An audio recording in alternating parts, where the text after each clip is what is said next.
সিরাজগঞ্জ সদর উপজেলার চর ছনগাছা এলাকায় সরকার নির্ধারিত সেচ খরচ উপেক্ষা করে কৃষকদের কাছ থেকে জোরপূর্বক ধান নেওয়ার অভিযোগ উঠেছে সেচ মালিকের বিরুদ্ধে। কৃষকদের দাবি, নগদ টাকা দিতে চাইলেও তা গ্রহণ করছেন না সেচ মালিক। ফেরদৌস হোসেনের রিপোর্ট, জানাচ্ছেন শাশ্বতী সরকার।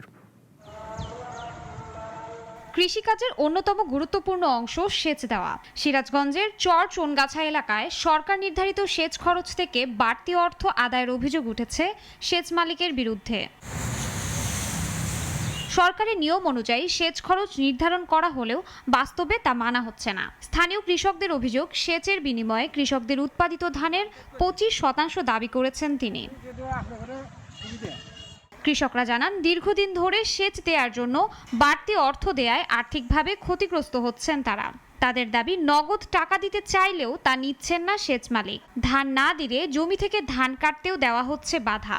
শতকরা 20-80 দেওয়া লাগে, তাতে টাকা দিলে আমার একটু সুবিধা হয়। আমরা কইছে টাকা দেবো, ও কইতেছে না ধান নেবো, আমি খেতে বাজার কম দাম কি করবো না, এই কথা কইতে 180-তে 25 নেয়, তাতে কৃষক অনেক ক্ষতিগ্রস্ত। তবে অভিযোগ অস্বীকার করেছেন এই সেচ মালিক।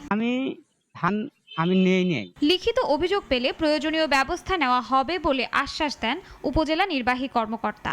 কখনোই এই যে সেচের বিনিময়ে ধান নেওয়ার সুযোগ নেই। যেখানে অভিযোগ পাচ্ছি আমরা তাৎক্ষণিক সেটার বিরুদ্ধে ব্যবস্থা নিচ্ছি। আমাদের কাছে মৌখিক অভিযোগ পেলে আমরা ব্যবস্থা নিচ্ছি, পাশাপাশি লিখিত অভিযোগ পেলেও আমরা পরবর্তীতে ওই সংশ্লিষ্ট সেচ মালিক বা পাম্প অপারেটর বা ম্যানেজার তার বিরুদ্ধে আমরা বিদ্যুৎ সংযোগ বিচ্ছিন্ন বা লাইসেন্স বাতিল করার জন্য আমরা কঠোর পদক্ষেপে যাব। স্থানীয়দের প্রত্যাশা, বিষয়টি দ্রুত তদন্ত করে দোষীদের বিরুদ্ধে কার্যকর ব্যবস্থা নেবে প্রশাসন। শাশ্বতী সরকার, নাগরিক।